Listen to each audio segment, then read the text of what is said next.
I want to introduce you to a very powerful device that I have stumbled onto. But before I do, we need to have a little bit of talk to clear up some nonsense that's been going around in the Orgonite community. And it is the saying that ORGONE transmutes all negative energy into positive energy. Let me tear that apart piece by piece, because that really has a lot of fallacy to it. First of all, these devices, people say, well, these are ORGONE generators. If I remember right from the research, it is living organisms that generate ORGONE. So no device can generate ORGONE because it does not have living organisms in it. Now, people say, well, we put crystals in it, or we put resin in it, and we put metals in it, and we put coils in it, so it has to generate ORGONE. But according to Wilhelm Reich, it is living organisms that generate it. So these things cannot generate ORGONE. And the people who started the saying that this is generating ORGONE are actually psychics and mystics, and people who are energy sensitive, that they're sensing this energy that's coming out of these devices. And they are correct in seeing, if they're a seer, they can see colors, they can see energy fields, they can see all this, because these are multi-energy systems. There are probably dozens and maybe even hundreds of different energies that flow through these devices. It's like a buffet. Think of about, you go to a restaurant and they've got this huge buffet set up, and there's all sorts of things in there. There's salads and jellos and corn and potatoes and all these things set up under there.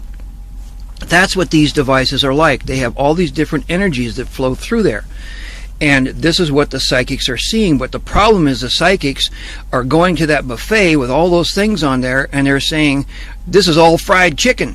Look, it's all fried chicken. No, it's not fried chicken. Fried chicken is part of the buffet. It's down at the end. But it's not all fried chicken. And they see these energy fields and they say, it's all ORGONE. No, it's not. Absolutely not.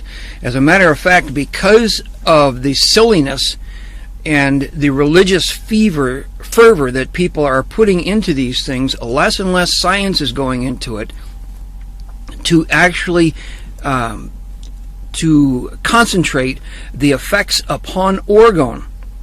What people are getting is effects upon all the other things that are in the buffet, but not the ORGONE. I would estimate that the best devices out there, that only about 2% of the energies that are flowing through them are actually ORGONE energies.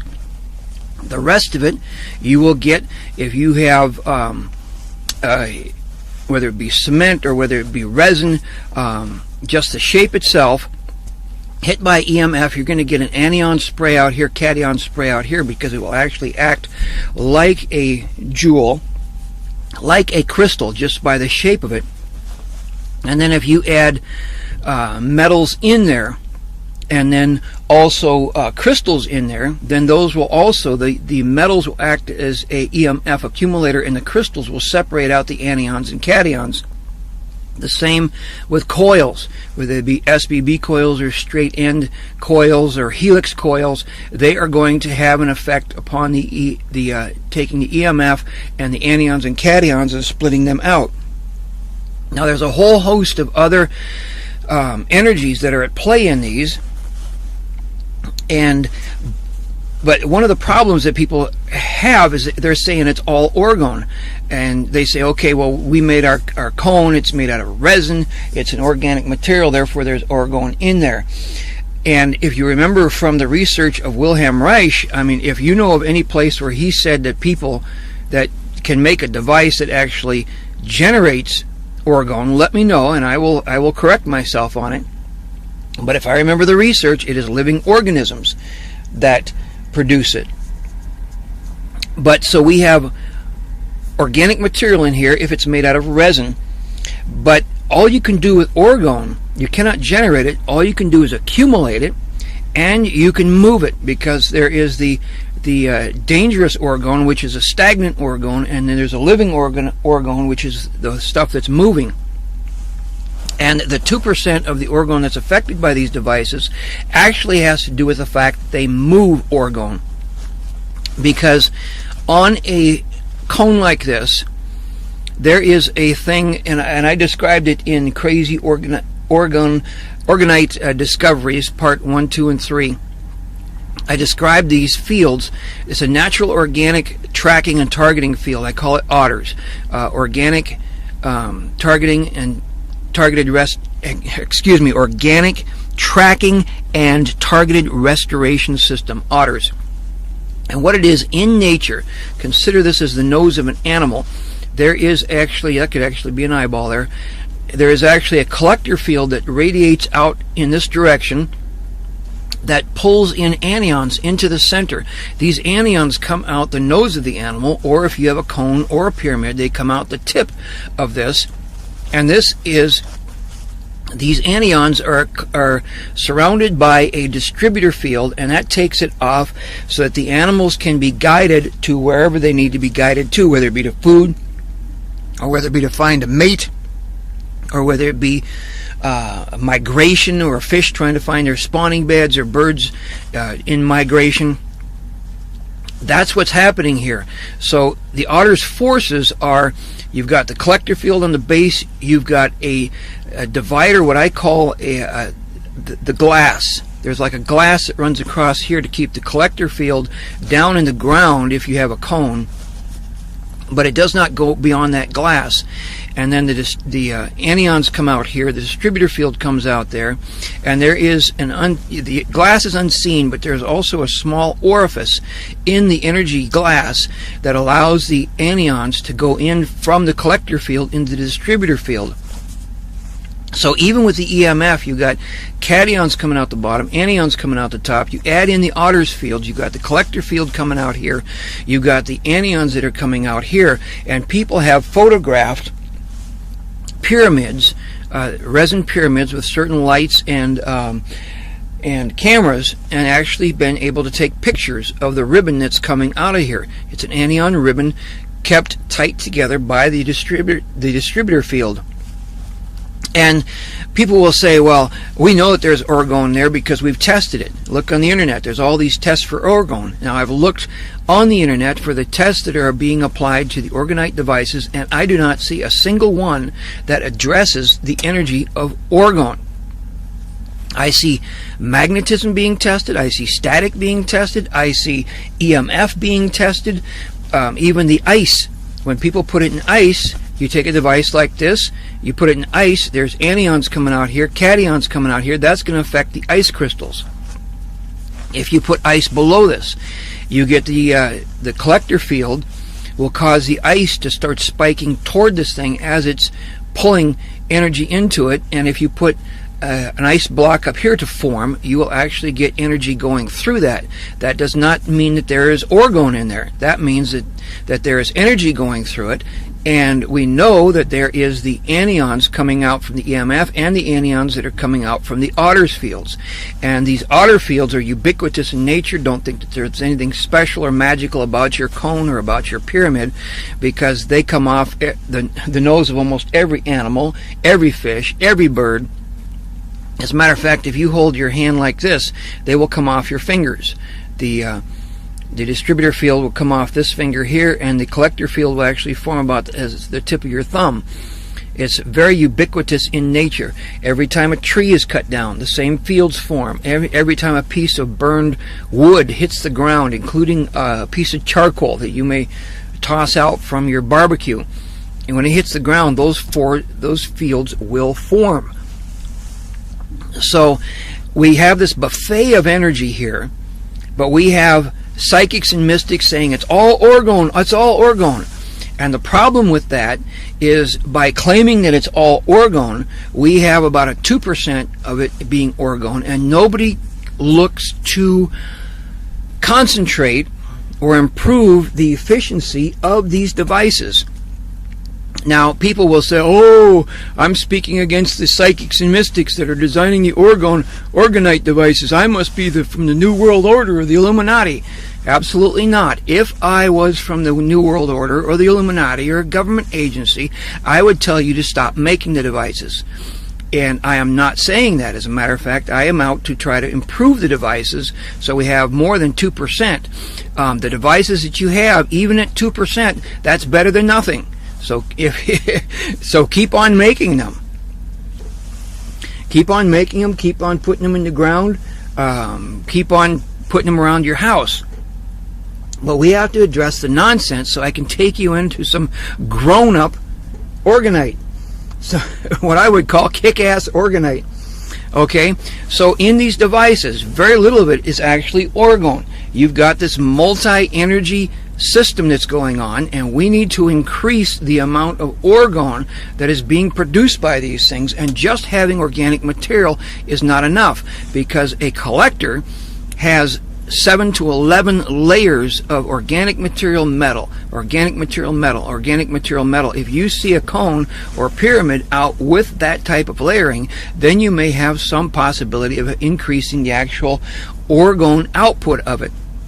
Remember, those were for accumulators, and I don't see anybody making a device so big that you can sit inside of it.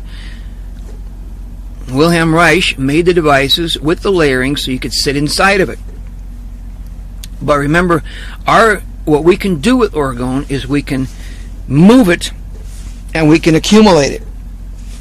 So we need to concentrate on that.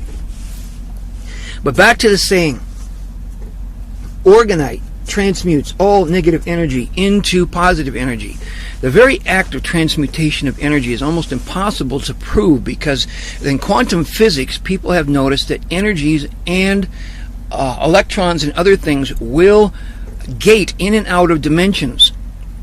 So if you have one energy system that's going to this point and another energy starts from this point, to prove that this energy is transmuted into this energy is almost impossible, because it is quite likely that this energy here may have gated out and another energy may have gated in at the same point, at the same gate. So to prove that the same energy is transmuted and moved on is virtually impossible to do.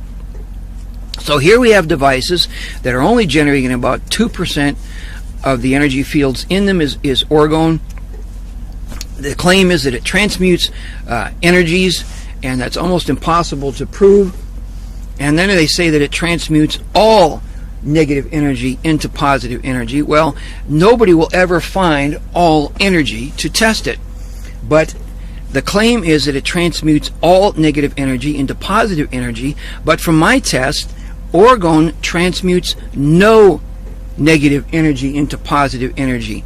I have yet to find a single test to show that this actually occurs. And let me tell you, I told one guy, he said, well, you don't have to worry about the coils, because orgonite orgone transmutes all negative energy into positive energy. And I told him to take his orgonite, smack himself upside the head a couple times with it, and tell me if it hurts. Did the kinetic energy from the orgonite cause pain? Obviously, yes. Well, let's take another example here. Next time you go to the beach on a hot summer day, don't lather up with sunscreen. Don't put on suntan lotion. Don't put on sunscreen. Don't put on a hat. Just take your orgonite with you. Take something that's got a lot of carbon and metal in it, something really strong, and tell me at the end of that day if you got burned. Did this transmute all negative energy from the sun into positive energy, or were you actually harmed? Let's take this and put the proof to the test. You take a device like this, and the psychics say, well, it transmutes all negative energy into positive energy. Take a leaf next to this, or take a flower, take a rosebud next to this thing, and crush it in your fingers. Did it transmute the destructive power of your hand into positive energy? No, that thing was damaged. Okay, take a leaf of a plant and take a lighter to it. Here, we'll just to demonstrate here really quick. Take a lighter to it and hold it so that the flame gets on the leaf, and tell me if that leaf is burned, even in the presence of orgonite. Is the leaf damaged? And you'll find, yes, it's damaged. This did not transmute the negative, destructive, thermal energy into positive energy. There was damage done to the leaf. Take that leaf set, take it outside. Take a magnifying glass from the sun and focus it on that leaf. Tell me if this protected that leaf from being burned, if it transmuted that negative solar energy into positive energy, or was the leaf damaged? Every time you do a test like this, there's damage to the leaf, there's damage to you. This thing does not transmute negative energy into positive energy. Wilhelm Reich never claimed this. It's psychics that claim this, but if you put it through a scientific test, it fails. Absolutely fails. Plus, the categories of negative energy and positive energy are very, very vague. I mean, everything in life has a negative and a positive effect to it. The same water that saves you in a desert will drown you in the ocean. Same water, but is that water negative or positive? The guy who takes and smacks himself upside the head with this, he may end up with a headache, but he may end up with an education. So was his act of doing this negative or positive? I mean, everything in life has a negative and positive side to it. You take a hamburger, eat it for lunch, it has a positive effect. It gives you nutrition. If you choke on it, it'll kill you. So is it a negative or a positive hamburger? So even the category of negative energy and positive energy is not a scientific category. And it's interesting because these people have gone out and they're scattering these things all over the place. And I recommend that you put these out because even at 2%, like I say, it's better than nothing. But then they claim, well, this is going to stop all hurricanes. This is going to stop all drought. This is going to stop chemtrails from coming down to the ground. But they may have a year where they don't get any hurricanes in Florida because it's a year where they just don't get any. And they may have seeded this at the same time. They may have put this out. But then the year after, they get a hurricane. And so what do they say? Oh, they say the government came along and released negative energy that caused this not to work. Well, excuse me, but isn't this supposed to transmute all negative energy, even negative energy from the government or the New World Order or the Illuminati? Isn't it supposed to transmute all that negative energy into good energy? So does this work or not? I mean, if you can find a test that shows that this works for what they claim, you know, do it. Put something down there and see if you can burn it. See if you can crush it. See if it'll protect you. When you go out to the skate park, your kids go out to the skate park, don't have them wear a helmet. Just put one of these in their pocket and tell me if they get a concussion. I mean, it's like, be real, people. And the reason I'm bringing this up and harping on this is because I want to take you on to a type of orgonite that is so powerful. You have to be realistic in the fact that it can have negative side effects. Okay, that's the thing that I want to bring everybody to. It can have negative side effects. Now, let me tell you about what I'm talking about here. One day, I was at my house, and I've been going recently to cement, testing out different shapes and stuff. And I was inspired to go back and double check all my devices for the energy. And I test these things over and over, and I kind of blocked inside. It's like, what? Why should I know exactly what these things test as? You know, I've tested the energies that come out of them. But I felt this inspiration to go back and check them again. So I checked them again, I checked them again, checked them again. And these I had made for setting on the ground as an easy way of making, getting a pyramid type energy to come out. These here are actually, I got sand into a basin, a bin, and wet it down.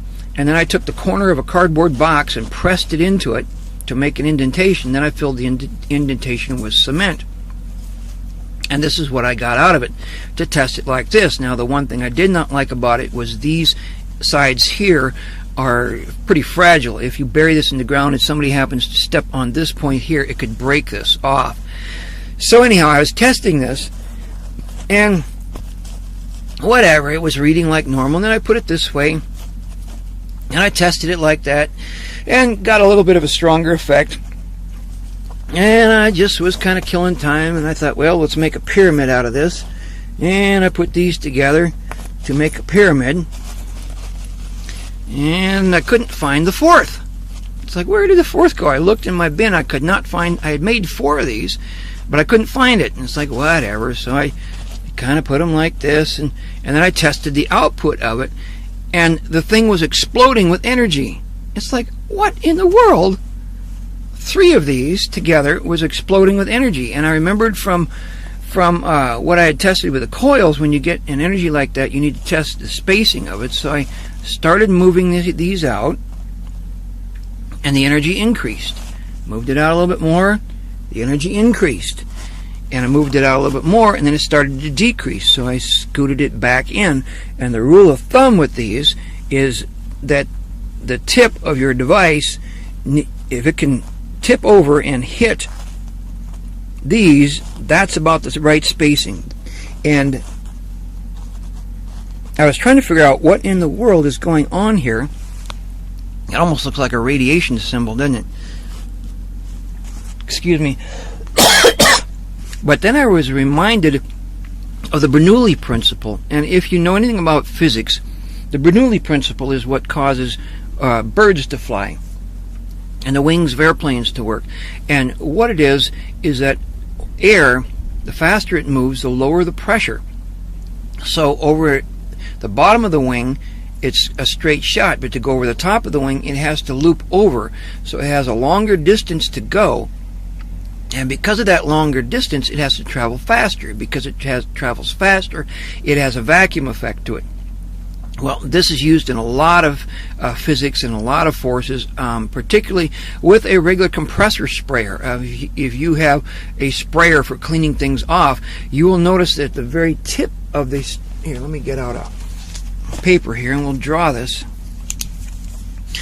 A sprayer basically will be like this, and there, and right here there's going to be an opening, and this is all metal, and this goes back, and this is the very tip of the compressor, or the sprayer, and then it's a little bit of opening there where the high pressure air comes out here. And then what happens is they take and they will put a shroud like this on it. And what it happens is, because of the high speed of the air that's coming out, it creates a vacuum. The actual speed creates the pressure to drop. And so a vacuum of air goes through here, and it pulls in ambient air from here into the vacuum. It comes in this way, and this air is thrust out with this. So what happens by using the Bernoulli effect, the Bernoulli principle of the high-speed air coming out here, creating a vacuum, pulling in ambient air from here, you get a high volume of air coming out. It will be at a little bit less speed than what's coming out from here, because it actually has to pull this into that vacuum, but it's still a very high rate of speed. But the fact of it is that the high speed here causes a vacuum here, and more is pulled out. Now, whether or not the energies that we're dealing with, remember I said it's a smorgasbord of energy, it's a whole buffet, and some of the energies may have some of the principle or some of the characteristics found in air. So either the Bernoulli principle or something very much like it is occurring here. The anions from the otter's forces collect at the base and come up through here and off the top. And what is happening is it's drawing up other energies with it. Now, one of the fascinating things about the otter's forces is the distributor fields come off. At this point, there would be 3 of them coming off, because of the 3. This would be like 3 fish or 3 birds, 3 animals. There's 3 fields of anions that are coming up, but the distributor field has a plasticity to it. It's like, can be stretched out like a bubble, and if these are close enough, the distributor field off the 3 devices will form into one. They will form into one distributor field, and it will come out and create almost like a chimney effect, pulling things even further and faster. So this device is really kicking out the energy. And let's go on to more shapes here. Now, this is the essence of what I call the Bernoulli pyramid. It's a split pyramid. Now you can use sacred geometry on yours. You can make yours out of crystal, or I mean out of resin. You could put crystals in it if you want. I recommend, if you're going to make them out of resin and you want to put coils in them, put the SBB coils in there and wind them tight so that they don't interfere with any ion flow. Because the SBB crystals that are wound tight have very little effect on the ions. And so what happens here is, at this point you still have 1, 2, 3, 4. You can see the size of the opening. We've got 4 of these distributor fields that are coming out. And as you open this up, the energy increases, just like in a sprayer. It starts pulling in energies with it. Now with the Bernoulli pyramid, just like with the triangle, with the 3, you go for the distance across here, so it touches. That's your widest gap, about the height of this across here. That's the for the maximum output. Now the interesting thing is that these devices kick so much energy that here's where I wanted to talk to you a little bit about reality. This puts out so much energy that people have had a hard time sleeping. It gets them so energized. And so people say, well, Orgonite will never will never cause any negative side effects. Well, yes, it will. I mean, do those reality checks and find out. But this can get you so much energy that you cannot sleep. So if you have this in your house and you're having trouble sleeping, you can shut it down, close it up like this, or you can take and put it into a different part of the house.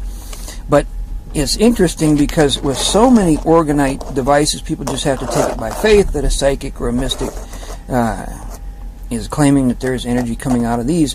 These devices, the Bernoullis, like this is the Bernoulli pyramid, the Bernoullis are kicking out so much energy that you can actually feel it. And we're actually having a problem with people being too geared up with them. And it's funny because I've been having people test these out, and they say, man, I can't sleep. Well, I said, well, shut it down. They said, I don't want to shut it down. It feels too good. And people are experiencing a lot of positive energy and a lot of positive effects off of this. But here is the thing that we need to be conscientious of.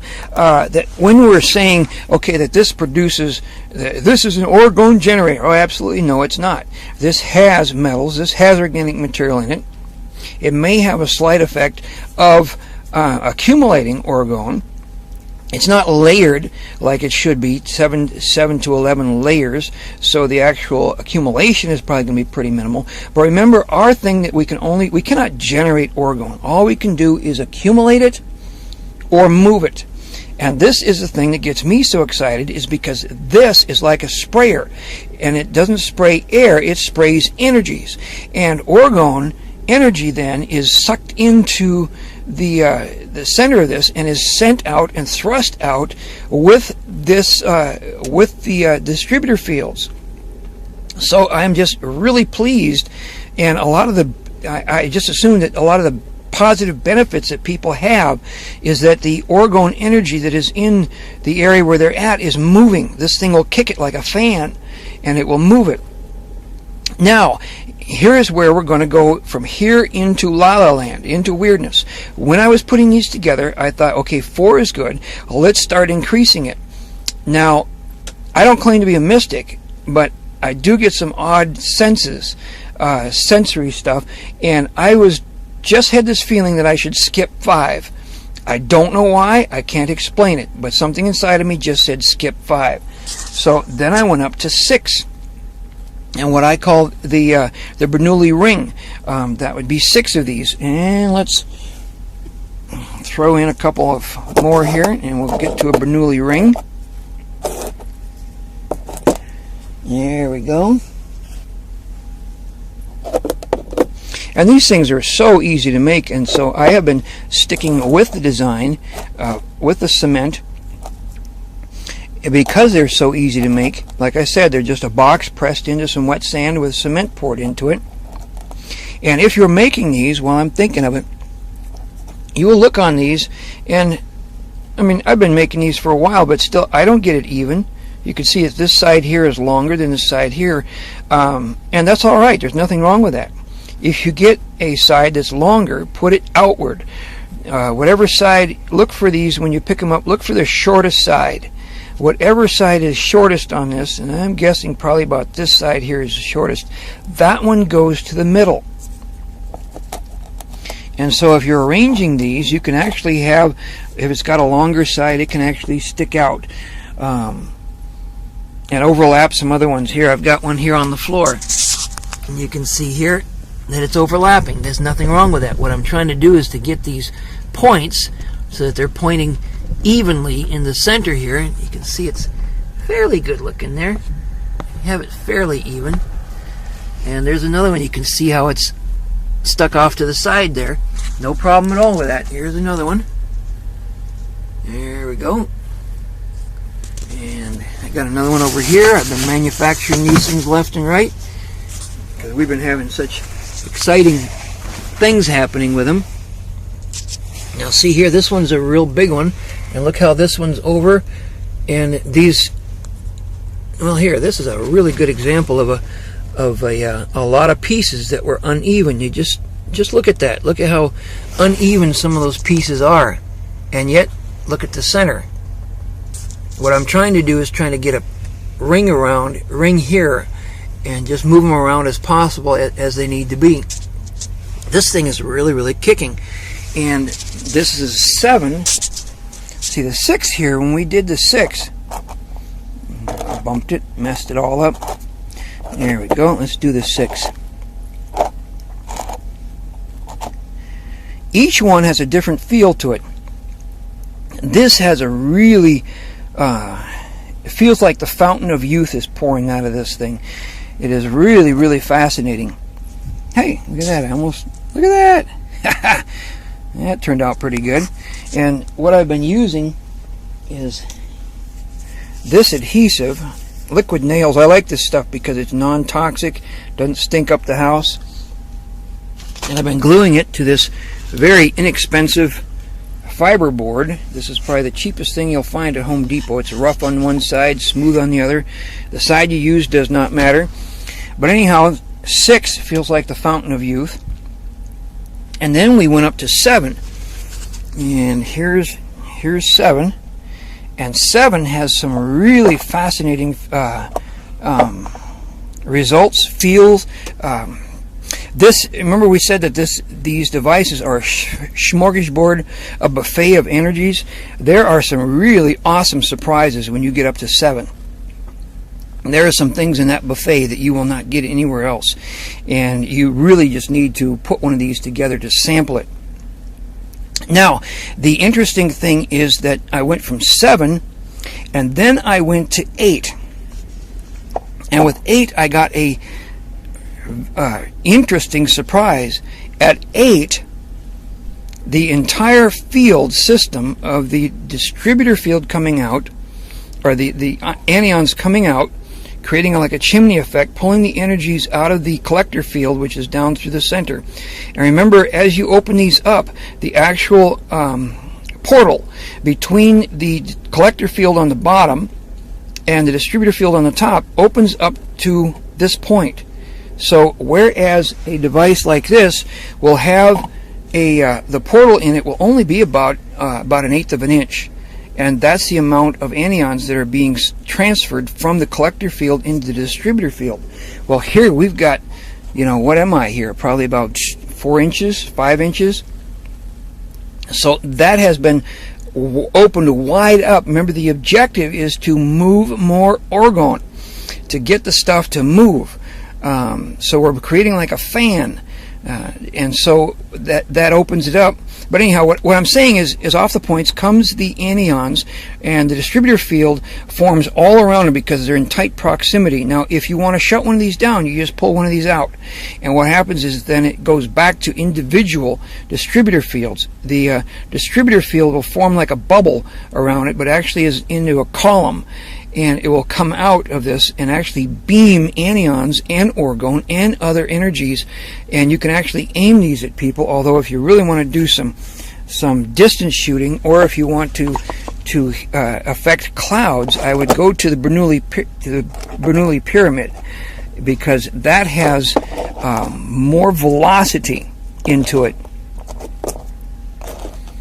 and something like that. And the nice thing about these too, because they're so easy to make, that you can make these and put them in your yard as yard ornaments. But as far as affecting clouds, as far as affecting chemtrails, as far as affecting longer distances, you can actually put this on a board and aim it sideways into somebody's house. Remember, these are very, very energetic, and so if you have a place like you have if you have a health club and you have a lot of people working out, you can actually put these on their side and beam it at the people, because the beam will be this size, but it also radiates out. But as it hits people, it will give them energy, anion energy. So that's the Bernoulli pyramid. And this is the Bernoulli rings here. This is the one of 7. Now I was saying that when we went up to 8, the thing that was very interesting is this is creating, think of the sprayers, think of a chimney effect. We went to 8. These were pulling up, but it lost the pull from the center. And what happened is all the physics inverted at 8, and the whole phenomenon inverted. The fields collapsed in on themselves, and the collector field was actually coming out from the center, sucking anions out of the room that I was in. When I tested it, I was testing it here in the truck, and you could literally feel energy being sucked out of yourself. And I put my hand into it to see if I could feel anything, and I wished I hadn't, because I was feeling sick for a couple of days after that. But there is this effect that when I got up to 8, and I recommend, if you're testing these things, that you at least once go up to 8 and get the thing to invert, so you know what it feels like. Because I had one of these devices that I had put together with 7, and I don't know what happened with it, but it began to invert. And so I had to scoot the everything in. And so if you're playing with these, I recommend you at least once have, put an 8th in there, or and let the thing invert, so you get a feel of what that's like, because it definitely has an opposite feel. Instead of giving life, it's taking life. And there's a lot more to be studied there. But here's another thing that why I'm saying wise up. This saying that if it's orgonite, if it's orgone, it cannot harm you. No negative side effects. It's like, hey, hello, wake up.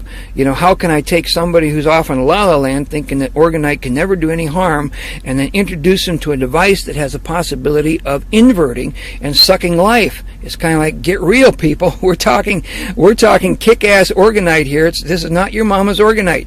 We're talking something that's very, very, very powerful, and you need to know how to use it right. If you are not energy sensitive, then I advise you to stay away from the rings. Stick with the Bernoulli pyramid, because you won't have to get anywhere close to the possibility of an inversion. Even at here, by the time you expand these out, before you can get an inversion, you're at a distance where the collector field will break off.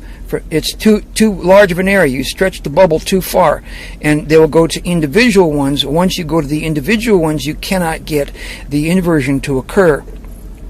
But having the 7, and what this is there's a tug of war going on with the collector field down inside at the base, pulling down, and these things spraying, and the chimney effect pulling up. There's a tug of war going on, and the wider you get, as long as you don't get to the inversion stage, the wider you get, the more that these fields move up slower. This will blast, and this is good for long distance. This comes out slower because it's pulling. Think about a tug-of-war team that's almost evenly matched, but one side is slowly winning. You can imagine how slowly that rope is going across the center line. That's what's happening here, just on the edge of the inversion, because at the point where it is coming out slowly, where it is sucking and pulling out slowly, where it's at its max on the pulling power, there are phenomenon, other energies from the buffet other things will start to manifest and appear, and I'm not going to tell you what they are. I'm going to let you experience them and let me know what you experience, because put it this way, it's phenomenal enough where I have people wanting these devices, and I don't sell them, I give them away, and because we're still testing them. I tell them, hey, I don't know. There's so much about this I do not know. And if you are going with resins, if you're going to make resin devices, stick with the Bernoulli pyramid. Reason being is that the point of inversion is not related to the number of cones you have here, of triangles that you have here. It's related to the density and the gap. And when you get resins, I have not tested out, and the resins you get and the things you add to it may change the density. So you may get an inversion at 6 or at 5. So I cannot tell you with resins when the inversion occurs. So I recommend that if you're using resins, that you stick with the 3 and the 4, because that way you don't have to worry about getting anywhere near the inversion. But again, this stuff is really, really kicking, and this thing here, people can feel this from quite a distance away. And the odd thing is that these devices are strong and have very, very strong effects, all positive. The only negative side effects we have is that people are getting tired, because it stimulates so much and gives so much energy that oftentimes people are having a hard time sleeping. And the other thing is that this kicks out such a strong anion charge, and I assume that the orgone is thick in there too, that for direct, when I made these, I actually put them under my bed. I put them under my chair and sat over them, because I wanted to test out, and I actually had testing out by having 4 of these devices on me, and laying down with point blank hitting. I laid them down, just set them in here. Let's see, stood them up like this, and then laid down next to them with 4 of these, and one at the cone of my head, just trying to see if I can overdose to find out how much the max is. And there is a place where it just starts making you tired and you're not getting beneficial effects from it. You can overdose on those, so I don't recommend that, but they radiate, and they can, this one here can fill a whole house. It is really, really powerful. Okay, so the negative side effects, it can keep you awake. Number 2, because of the anions and the possible orgone concentrations that are coming out of this device, it can cause detoxification, because toxins in the body are held in place by a cation charge from acids that you consumed and the lifestyle that you're living. This, when it hits into the body, when it gets into you, it starts putting in a strong anion charge, which releases the cation charge of the toxins, and toxins can start flowing, and you may feel like you've got the flu or a headache, because it's releasing toxins out of your body so they can flush out, but your body still has to process them. So you can get tired for overexposure. You can feel like you've got the flu or a cold because toxins are coming out. And if you get to the larger sizes, you can actually get the inversion to occur. And I do not recommend that you have any device where the inversion can be maintained, because it will suck life out just as much as this will put life in, and this will put life in. If you go to test the inversion, do it momentarily, and then take the device, take the thing apart and reduce it down. But it's very, very interesting physics. But anyhow, this thing is kicking. I am looking forward to the springtime. I'm planning on making some larger ones like this. Actually, these and larger pieces that I'm going to be putting out in the yard to see how large of an area of my community that I could affect. But this is kick-ass orgonite. And you can make it out of whatever you want, but remember, people will say, well, you're not making it out of organic material. Well, yeah, because organic material is only for the accumulators, and none of these devices are accumulators.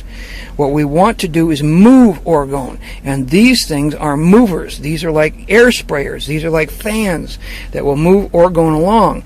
anions and orgone and a whole bunch of other energetic forces. So anyhow, this will take you to a buffet that you have not yet tasted, and I really recommend that you test these out. And that's it. Let me know what you think. Thanks. Let me give a quick tutorial about what I'm doing here with the cement. Here are my totes. Here's my sand. This is just premium place sand that I got from Home Depot. Here's some that have already been poured. What I'm doing with these, you can actually, after about, once you pour these, you can, about 4 hours, you can get your fingers under these things and pop them up even when they're still wet, to the point where you can actually just rub and do some fine finishing on the edges if you've got pieces that are hanging off. Otherwise, if you've got pieces like this one here, let me get this up. You can see I had pieces on there. We just break that right off. Oh, it's setting up pretty good there. Break it off.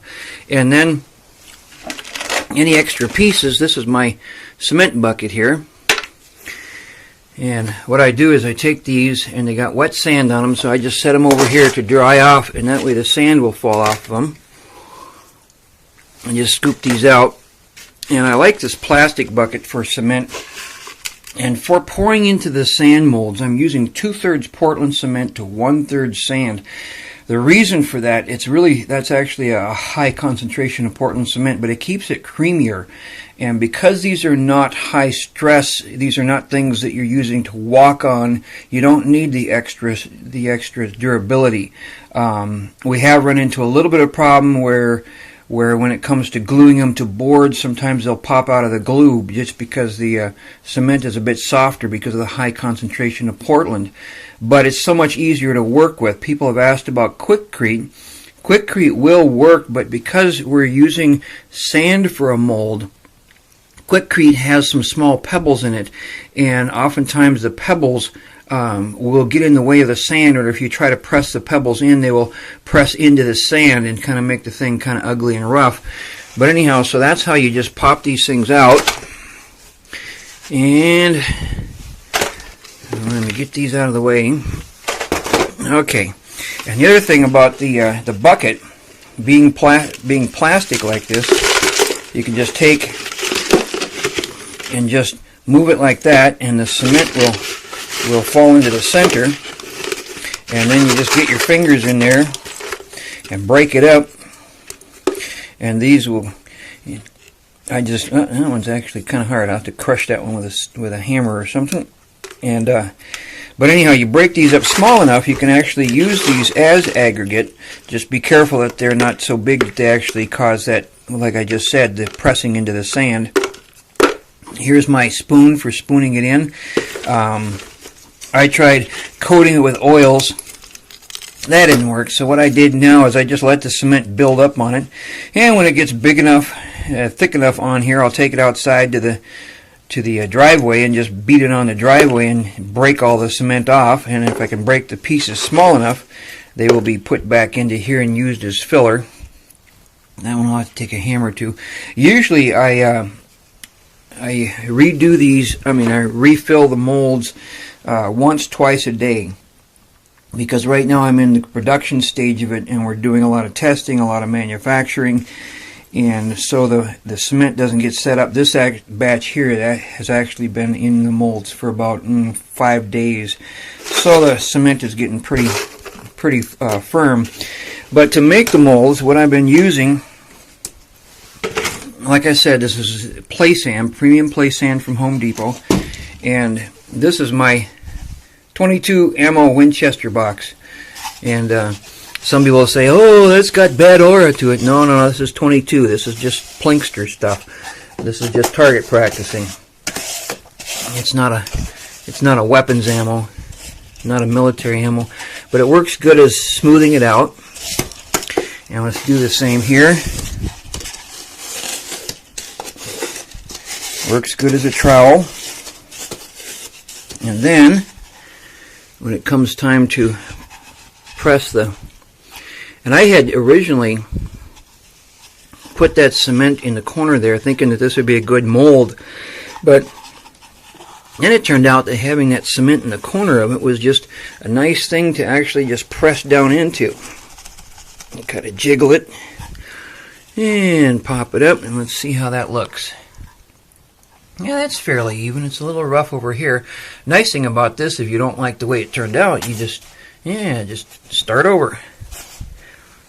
Let's try that again. Press it down in. Oh, that looks pretty good. Another one over here.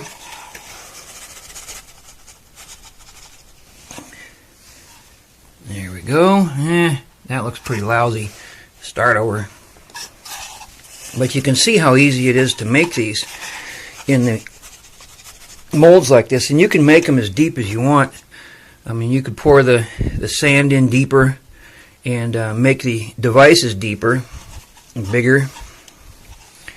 Yeah, it's fairly good. But anyhow, you fill up the whole thing with these divots, and then you mix the 2/3 Portland, 1/3 sand in here, and then you ladle it in. And the thing that's important with working with a sand mold is that it sucks the moisture out of your cement really fast.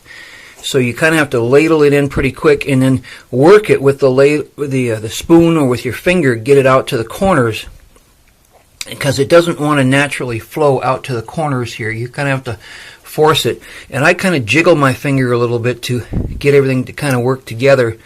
And if you don't get it to flow properly, well, you probably can't see this here because this is all wet. If you don't get it to flow properly, there's distinct lines in between each ladle scoop that you put into here. But that's how it's done, and usually, you know, depending upon how your temperature and everything else, usually in about 4 hours, you can get under there and scoop it. It'd still be very, very soft, but you can scoop it, get it out, and then press another one in there and put it in. But that's how it's done. Very, very simple. If you're using a solid mold, and I have, just as experimental, been pouring them into the corners of cardboard boxes here. But if you're, and of course, then I'm going to have to destroy the cardboard box to get it off. Maybe soak it in water, and I don't know, it's just an experiment. We're just trying this here. But if you're using it into a solid mold, here's another box that's got cement poured in the corners of it. If you're putting it into a solid mold, you can use about half and half on the Quikrete sand, or the Portland cement and sand, or you can use straight Quikrete if you're putting it into a solid mold. But that's how it's done, and thank you for watching. Now, for working with boxes, as I've been doing here, I just popped these out, and they actually turned out, they came out a whole lot easier than I expected them to.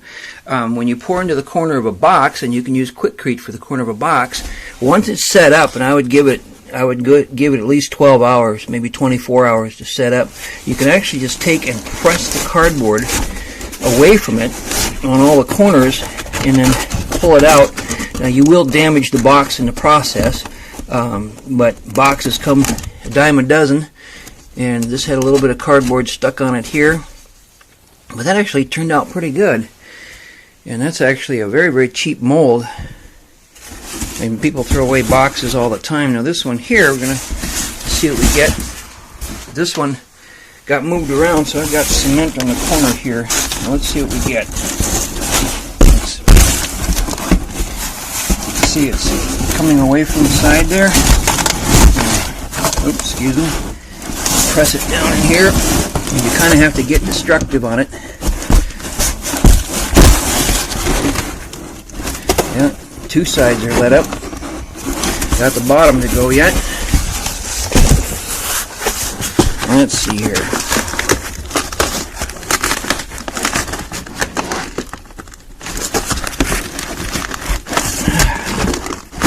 Almost out.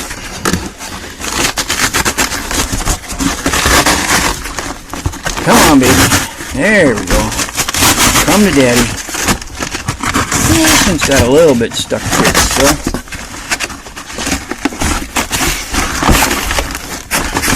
I might be able to, with water, just soak that out.